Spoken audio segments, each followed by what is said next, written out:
आपसे पूछ रहे हैं। अरे आपसे अरे नहीं नहीं मुंह में माइक दूं? नहीं हम अरे पूछते हैं, अरे बोलिए। अगर बिल्किस बानो की जगह तुम्हारी बहन बेटियां होती माइक छोड़िए, माइक या भाजपा आरएसएस नेताओं की युवाओं से, भाइयों बहनों से, मित्रों से, नौजवान साथियों से, माता बहनों से सवाल पूछ कर देखना और अपने ये आंखों में जो मोदी फीबिया की बीमारी है उसको दूर करना। डंका बज रहा है। गुजरात में हो? अरे रोटी खाते हो ना? बज रहा है नहीं बज रहा है? सुन बात, अरे सुन, डंका बज रहा है नहीं? खाते हो कि नहीं खाते हो? अरे भाई सुन तो लो यार, जाके देखो नरोदा में जहरीली शराब बिक रही है, गुजरात के गली गली में बिक रही है। और पूछो पूछो कितने लोग मर गए, पूछो इनसे। अरे उन माँ बहनों से आपने ये जो है भाजपा का अपने मॉडल की जो नाकामी है वो आपने दिखाया, लेकिन इसे सही कौन करेगा? सवाल ये बनता है। ये करेंगे, जनता जनार्दन करेगी, ये करेंगे, ये करेंगे, ये करेंगे, मैं करूंगा, आप करोगे, लेकिन आपका जमीर जिंदा होगा। सवाल ये था, सवाल सुनते कि नहीं? अरे सवाल सुनिए।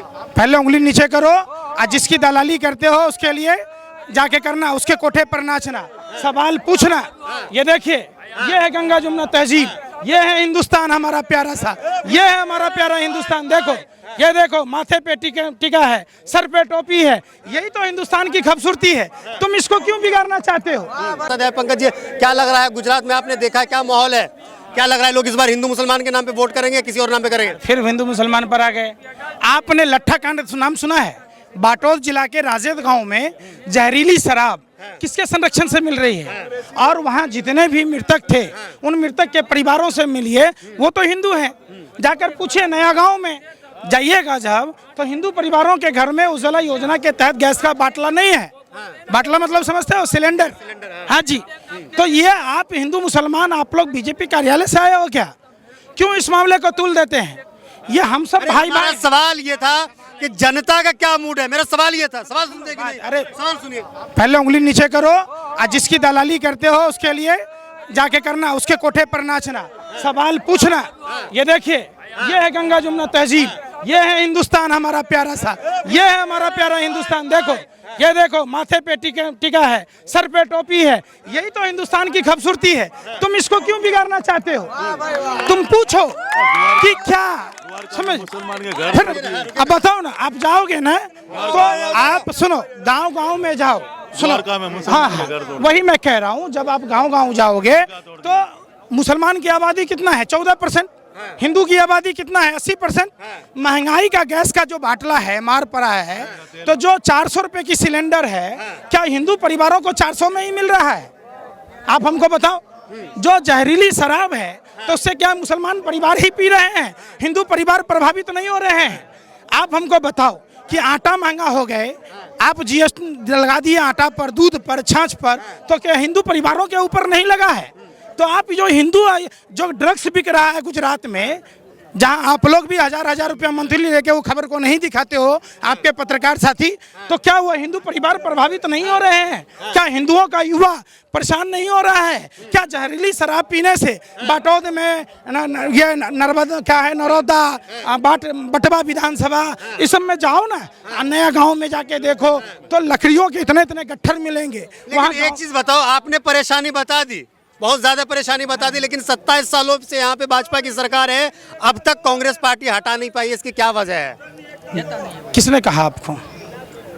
आप जन्म लेते ही काम करने लग गए?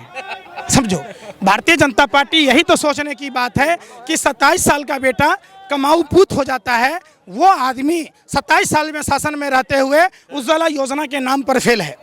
वो आदमी जहरीली शराब, जिस गुजरात में शराबबंदी है वहाँ शराब बिक्री पर रोक लगाने में नाकामयाब है। जहाँ गुजरात में 27 साल से भाजपा में डबल इंजन की सरकार है, वहाँ ड्रग्स भी रोकने पर नाकामयाब है। यहाँ युवाओं को रोजगार नहीं मिल रहा है। ये तमाम आंकड़े आपको गूगल में मिलेंगे, जब आप जाओगे तो सारे मिलेंगे कि कितनी कोरोना में और मोरबी की घटनाओं में अहमदाबाद के जो राजधानी है वहाँ के अस्पतालों में क्या स्थिति थी मालूम है आपको?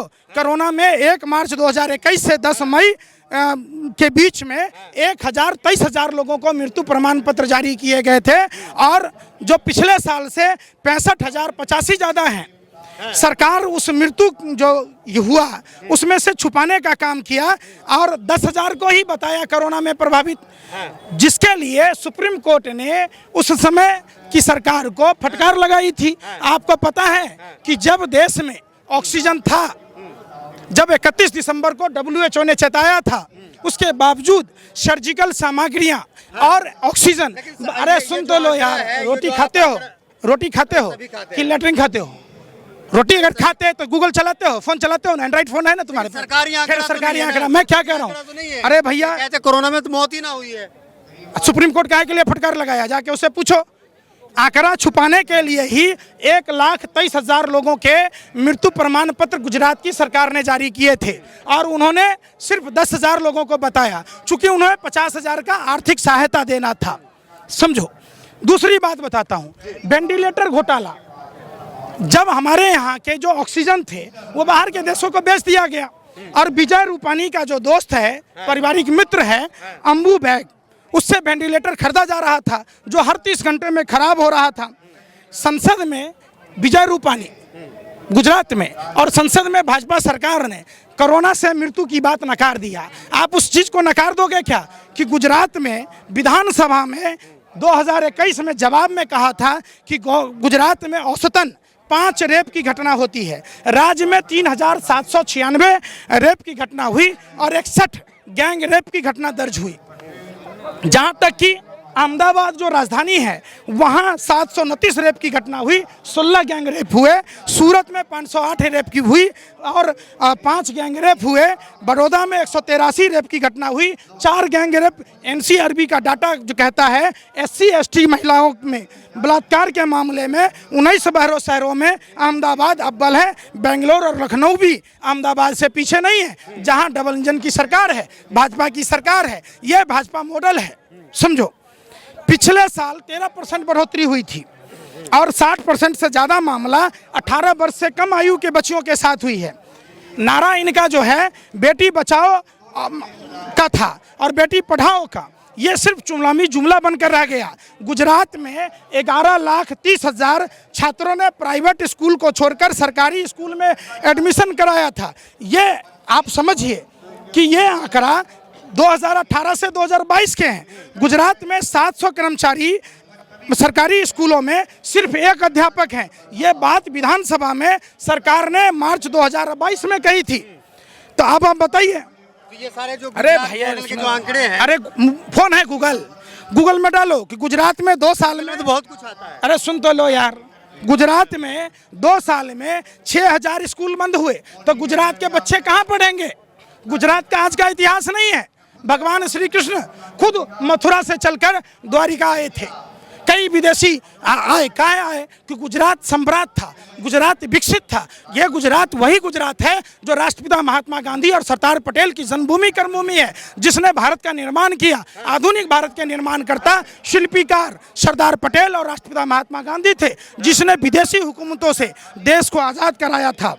आपने ये जो है भाजपा का अपने मॉडल की जो नाकामी है वो आपने दिखाया, लेकिन इसे सही कौन करेगा? सवाल ये बनता है। ये करेंगे, जनता जनार्दन करेगी। ये करेंगे, मैं करूंगा, आप करोगे, लेकिन आपका जमीर जिंदा होगा। आप देखिए, इन महिलाओं से पूछिए, घर चलाना मुश्किल है। आप सुनिए, आप हमारी बात को मत सुनिए। आपको मैं 2-4 जगह बताता हूँ। आप चल जाइए, राजौद गांव है, वहाँ हिंदू परिवारों के घरों के बाहर लकड़ी के इतने गट्ठर मिलेंगे। आप इसी राजकोट में नया गांव चले जाइए, आपको मिलेगा उज्ज्वला योजना क्या है, आवास योजना क्या है, आयुष्मान कार्ड योजना क्या है। तो सारी सरकारी जितने के इन्होंने विज्ञापन लगा दिए, टीवी में प्रचार में दे दिए, जितना इन्होंने मीडिया पर खर्च किया है, उतना पैसा। मोदी जी तो कहते हैं कि और पार्टी के लोग प्रचार करते हैं, कहाँ करते हैं प्रचार? हो गया। मोदी जी काहे के लिए रोड शो करने आते हैं? काहे के लिए अमित शाह आते? आप एक बात बताओ, हमारे यहाँ कहावत है, जब फटता है तो खैरात बंटता है। जब असुरक्षा मामला नहीं है, जब उनकी हार नहीं समझ में आ रही है, तो वो क्यों आ रहे हैं? वहीं बैठ के जीत जाते हो। तो लग रहा है कि गुजरात में भाजपा जो है भाप चुकी है कि हम हार रहे हैं। लहर भी होगा, ललकार भी होगा, और गुजरात ही नहीं पूरे देश से भाजपा की सरकार फरझोला उठा के फरार भी होगा। क्या लग रहा है कि इस बार जो है भाजपा कांग्रेस में टक्कर है या आम आदमी का भी कोई जुगाड़ है? किसी का कोई जुगाड़ नहीं है। समझिए, टक्कर किसमें है? सुन लीजिए ना, आम आदमी पार्टी जहां सरकार में है वहाँ तो कम से कम काम कर ले पहले, काम तो दिखाए, काम बोलता है। वहाँ डीटीसी की क्या स्थिति है, वहाँ बिजली की क्या स्थिति है, वहाँ शिक्षा की क्या स्थिति है। सिर्फ पटपरगंज के स्कूल को दिखा देने से कुछ भी नहीं होगा।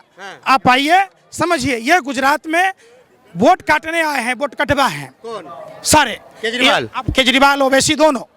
आप एक बात, ओवैसी तो दबे कुचले कौम की बात करते हैं। अच्छा, दबे कुछ लेखी तो निशा परवीन के मामले में झारखंड क्यों नहीं गया भैया, क्यों नहीं गया? जब दिल्ली के झुग्गी में खोरी गांव का मामला तो तुम जानते ही हो ना, तो खोरी गांव में 27 मस्जिदें टूटी थी। ओवैसी साहब बैरिस्टर थे, ओवैसी साहब चाहते तो वहाँ के मुसलमानों को बचा सकते थे, उन 27 मस्जिदों को टूटने से बचा सकते थे। ओवैसी साहब जब मुस्लिम युवकों को फंसा दिया जाता है तो उसका केस क्यों नहीं लड़ते? उमर खालिद का केस क्यों नहीं लड़ते? जब दिल्ली में दंगे हुए तो दिल्ली के दंगा पीड़ितों का केस ओवैसी साहब क्यों नहीं लड़ते? और केजरीवाल साहब धरने पर क्यों नहीं बैठ गए, जो उनके विधायक सांसद थे? ये देखिए, हिंदू मुसलमान का मसला नहीं है, ये गुजरात के 6.5 करोड़ गुजराती भाइयों के स्वाभिमान का मसला है। ये गुजरातियों के मान सम्मान का मामला है। और 6.5 करोड़ मोदी जी इसी माटी के लाल हैं, इसी मिट्टी के लाल हैं। सरदार पटेल कहाँ के लाल हैं? कहाँ के लाल थे जिन्होंने, ये कहाँ के लाल हैं, ये कहाँ के लाल हैं, ये कहाँ के लाल हैं, ये कहाँ के लाल हैं, ये कहाँ के लाल हैं? आप जिस सरदार पटेल के सम्मान में स्टेडियम बना था, उस स्टेडियम का नाम जीतो जी अपने नाम पर कर लिया, तो गुजरात की 6.5 करोड़ आवाम उस बात का, उस अपमान का बदला लेगी 100%। अच्छा, आखिरी सवाल आपसे लेना चाहेंगे पंकज जी, आप अभी गुजरात में कब से हैं, ये बता दीजिए। देखिए, गुजरात के लोगों ने जहरीली शराब पर जब कांड हुआ था तो उन लोगों ने हमें बुलाया फेसबुक से नंबर निकाल कर, और मुझे मजबूरन आना पड़ा।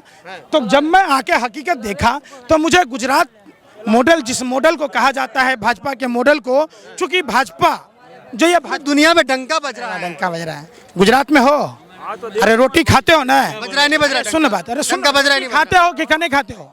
अरे भाई सुन तो लो यार, जाके देखो नरोदा में जहरीली शराब बिक रही है, गुजरात के गली गली में बिक रही है।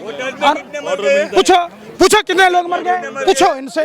अरे उन माँ बहनों से पूछो जिनके सुहाग गुजर गए, जाकर पूछो उन बच्चों से जो यतीम हो गए, जाकर पूछो उन माँ बाप से जिनके घर का चिराग बुझ गया और आज वो 2-2 दाने को मोहताज हो गए। आप ऐसे राशन भी दे रहे हैं मोदी जी, आप कह रहे हैं मोहताज हो गए। अरे सुन तो, नया गांव जाओगे, राशन नहीं मिलता है। जाओ, मैं क्या कह रहा हूँ, मैं क्या कह रहा हूँ, राशन नहीं दे रहे हैं। अरे सुन तो लो, एक भी सरकारी योजनाएं गुजरात के अंदर नहीं है। आपको जिस दिन हिम्मत हो दिखाने की, भाजपा मॉडल का सच दिखाना हो, आप हमसे संपर्क करना, मैं दूर रहूंगा। आप गांव के युवाओं से, भाइयों बहनों से, मित्रों से, नौजवान साथियों से, माता बहनों से सवाल पूछ कर देखना और अपने ये आंखों में जो मोदी फीबिया की बीमारी है उसको दूर करना। आपको रतौंधी दिनौधी नहीं है, बिल्कुल है, आपको मोदी फीबिया है। आप उस गांव में नहीं जाते जहां शराब बिक रही होती है, जहां ड्रग्स। सड़कें बनी नहीं बनी। अरे भाई सुन नहीं रहे, भाजपा की गवर्नमेंट में सड़कें बनी है नहीं बनी? अपराध, अरे एक मिनट, सुन लो, जीवन भर मैं आपका गुलामी करूंगा। आप ग्रामीण इलाकों में जाकर एक सवाल सुनो फिर बात, यही आप लोग भाजपा के एजेंट के तौर पर काम करते हो। मैं मोदी जी का विरोध नहीं करता हूं। जब हमारे देश का रुपया गिरता है तो प्रधानमंत्री जी ने 2014 से पहले कहा था, भाइयों बहनों क्या कारण है देश का रुपया बार बार गिरता है? जिस देश का रुपया गिरता है उस देश के प्रधानमंत्री का चरित्र गिरता है। इसलिए हम विरोध करते हैं। जब देश का जीडीपी, जब वर्ल्ड का तीसरा अर्थव्यवस्था होता है तब गिरता रहता है, तब हम उसके लिए कहाँ गिर रहा है? डॉलर मजबूत हो रहा है, निर्मला सीतारमण नहीं कह रहा है। टाइटैनिक जहाज डूबा नहीं था, समुद्र का पानी चढ़ गया था। यही ना बात। अपराधी अपराधी है। बिल्किस बानो के अपराधियों पर क्या बोलेंगे आप? आपसे पूछ रहे हैं। अरे आपसे, अरे नहीं, मुंह में माइक दूं? नहीं, अरे बोलिए। अगर बिल्किस बानो की जगह तुम्हारी बहन बेटियां होती या भाजपा आरएसएस नेताओं की माँ बहन बेटियां होती, तब भी क्या तुम इस तरीके से चीख चीख कर बोलते? तब भी क्या सम्मान में करते? अरे भाई हम पूछ रहे, अंकिता भंडारी पर तुमने सवाल नहीं पूछा। अरे बुज़दिलों कायरों, शर्म करो। एक अत्याचारियों को, कुकर्मियों को अगर आप जाति धर्म से जोड़ेंगे तो माँ बहन बेटियों को इंसाफ नहीं